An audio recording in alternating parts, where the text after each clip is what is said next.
Sobat Elektronika dimanapun Anda berada, sebelum kita lanjut pembahasan tentang komponen elektronikanya, biar nggak bosan, kali ini saya selingi dengan sebuah video yang saya ambil di acara paguyuban salah satu komunitas sound system di Jawa Timur. Karena materi dan pembahasannya cocok untuk pemula, maka video ini saya upload walaupun gambar dan suaranya juga kurang bagus, mohon maaf. Karena waktu itu saya cuma menggunakan handphone. Yang penting isi dari video ini bisa kita pelajari dan saya yakin bermanfaat.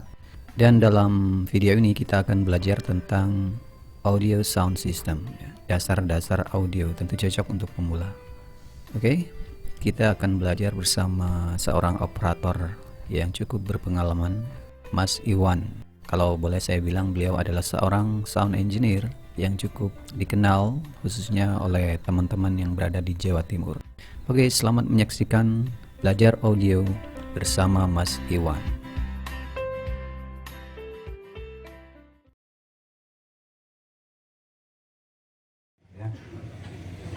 Ada baiknya sebelum kita ngomong tentang perangkat audio, kita kenal dulu apa itu suara. Anggap gini, saya kasih contoh misalnya, saya mau belajar bikin nasi goreng. Kita kadang-kadang ribut masalah, Mas, nasi goreng itu wajannya itu, alat penggorengnya yang segede apa? Terus kompornya itu yang pakai gas atau pakai kayu bakar ya, ada yang pakai arang gitu. Terus ini apa? Kadang-kadang kita terlalu terjebak di alat apa yang harus dipakai. Tapi kita lupa, nasi goreng itu apa? Jadi menurut saya gini, ada baiknya sebelum kita ngomong tentang perangkat audio, kita kenal dulu apa itu suara. Kalau sampean tahu nasi goreng itu apa, filosofinya tahu, oh nasi goreng itu adalah nasi, ya pasti nasi yang sudah digoreng pasti kan. Cuma kalau sampean tahu nasi goreng itu harusnya begini, jadi gampang. Meskipun nanti dikasih penggorengan kecil, besar, mau dikasih penggorengan dari tanah liat, tetap bisa jadi nasi goreng. Sama seperti audio. Ya. Sampai di sini bisa dipahami teman-teman ya? Kalau bisa, ya.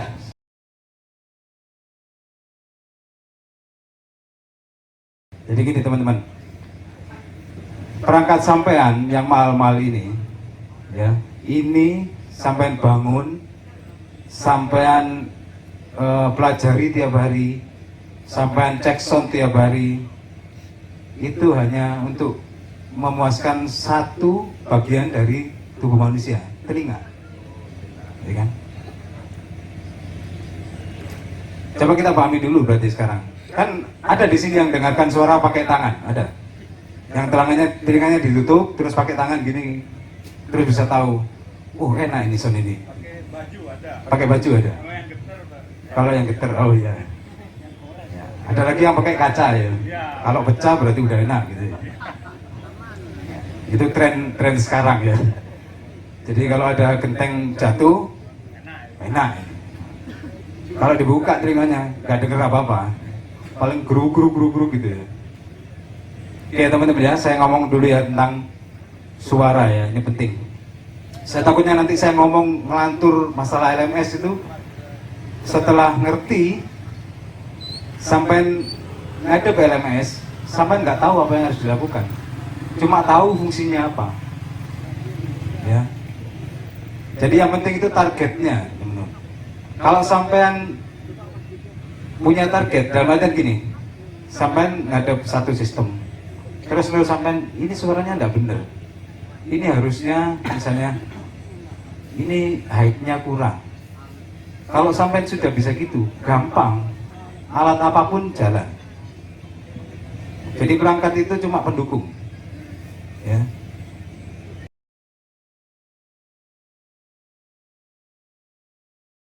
Sudah. Jadi saya ngomong lagi tentang suara ya. Suara itu sebenarnya teman-teman, ada yang bisa kasih definisi ke saya, suara itu apa? Ada?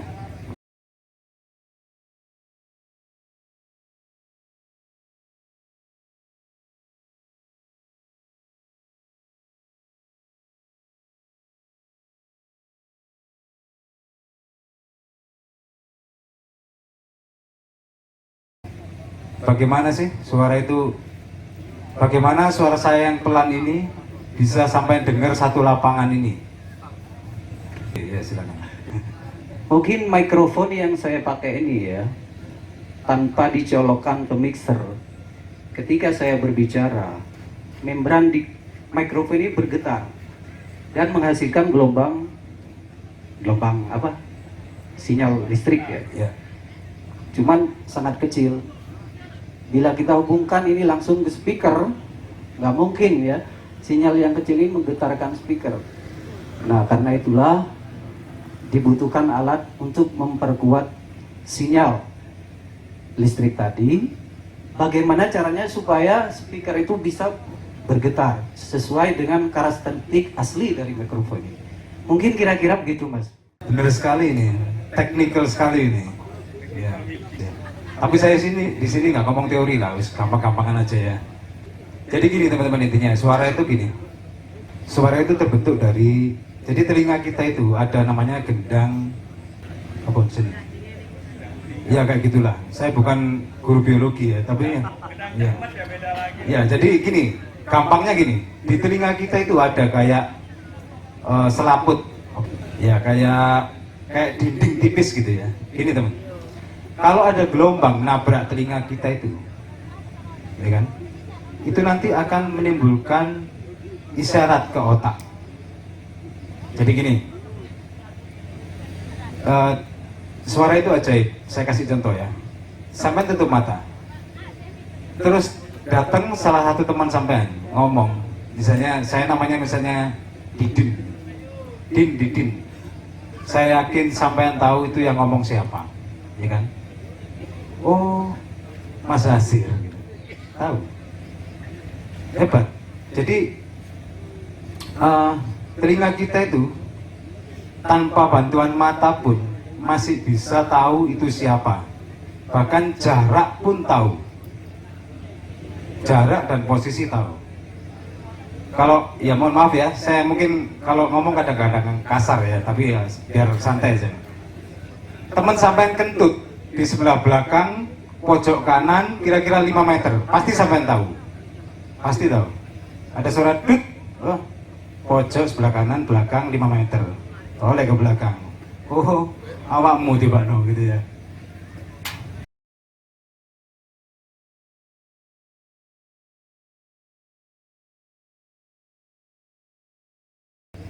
Terus, yang kedua saya sambung ya. Kalau kita ngomong sound system, kita ngomong suara, kita harus paham frekuensi, teman. Kenapa? Karena frekuensi ini paling utama. Di semua perangkat audio, itu yang diutak-atik itu hanya frekuensi. Kenapa saya nggak mau ngomong DLMS dulu?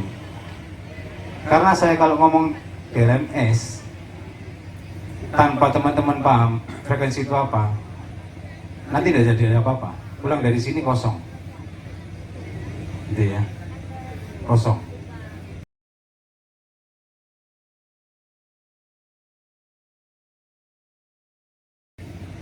Sekarang gini aja lah, saya percepat ya.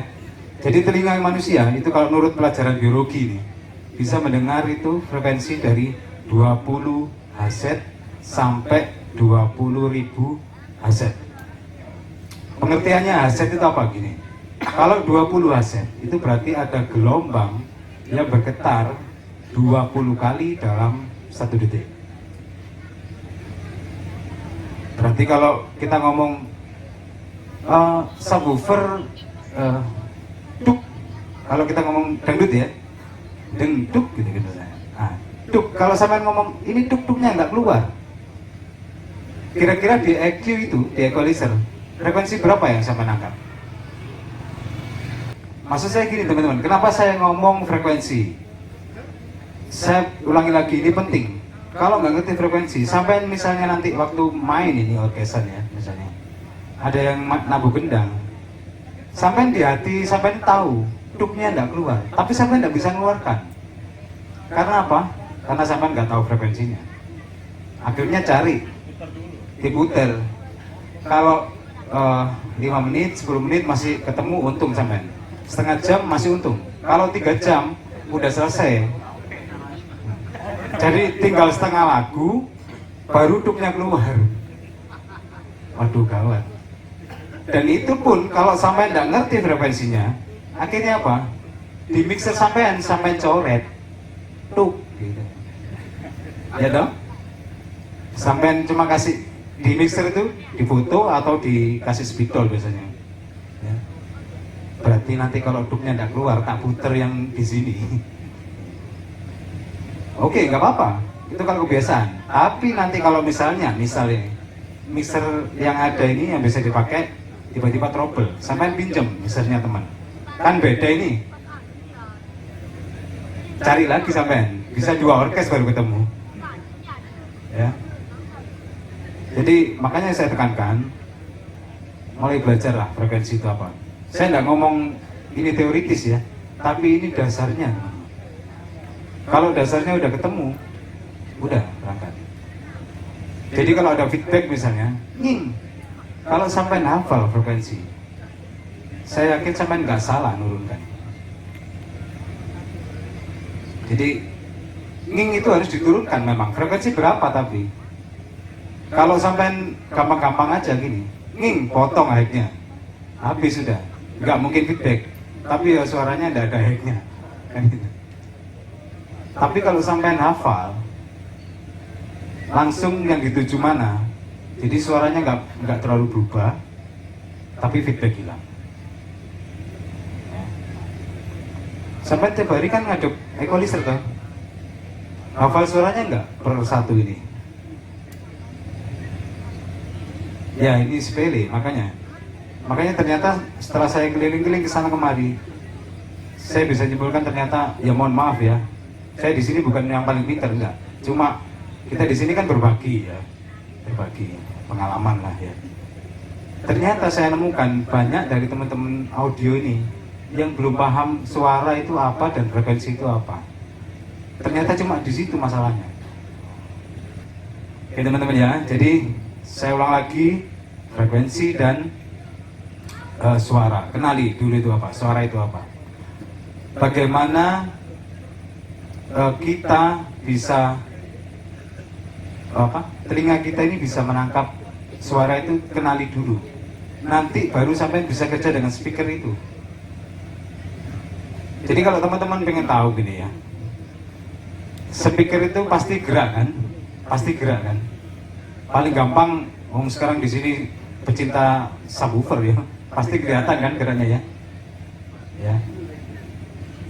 Jadi gini, mekanismenya itu gini gampangnya suara itu. Telinga kita itu akan menangkap semua getaran yang ada di sekitar kita ini.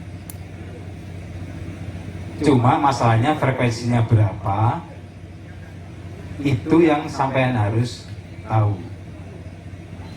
Nanti ini ada hubungannya dengan LMS.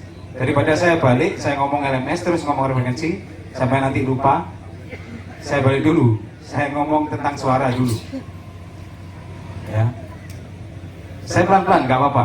Nanti saya daripada cepat banyak, tapi teman-teman nggak dapat apa-apa. Saya mending hari ini dapat sedikit, tapi kita sama-sama paham, gitu ya, teman-teman ya. Jadi telinga kita itu mendengar, bisa menangkap getaran yang ada di udara dari frekuensi 20 Hz sampai 20.000 Hz. Saya ulang lagi pengertiannya, kalau 100 Hz berarti itu ada gelombang yang gini, jalannya ini 100 kali dalam 1 detik.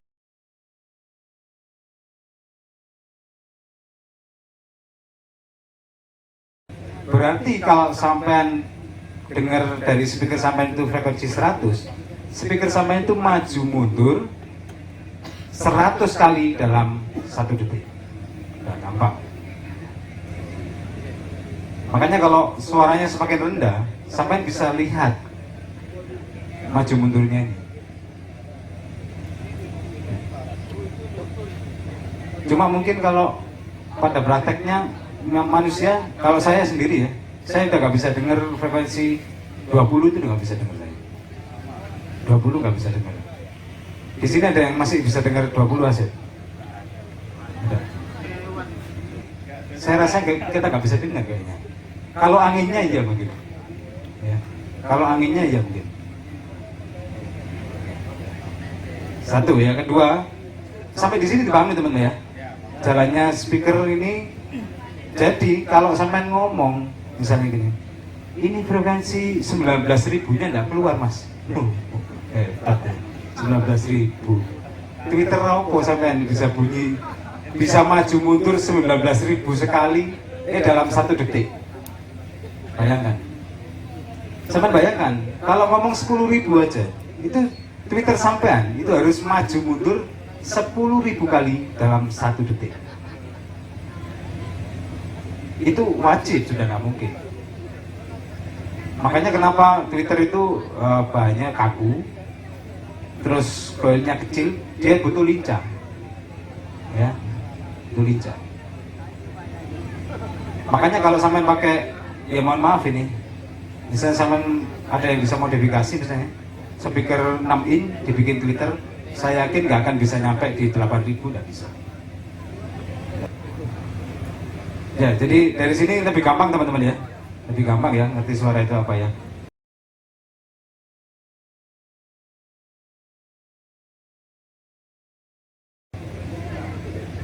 Jadi gampangnya gini loh, kalau kita ngomong audio ya, bikin sound system itu cuma gini, sampai bikin alat yang bisa bergetar dengan frekuensi yang sampean inginkan sesuai dengan sumbernya. Saya ulang, saya ngomong masalah bagaimana caranya mic saya ini bisa, saya ngomong bisa sampai dengar satu lapangan. Gini, kalau saya ngomong langsung nggak pakai mic, sampai pasti tidak dengar. Karena apa? Karena bidang yang saya getarkan, udaranya ini, saya cuma mengandalkan tenggorokan saya. Ada suaranya, tapi kecil. dB-nya kecil, paling nggak nyampe ke sampean, paling ke Mas Hasir ini paling dikit ya paling. Nah makanya diciptakan sound system, sesimpel itu sound system itu.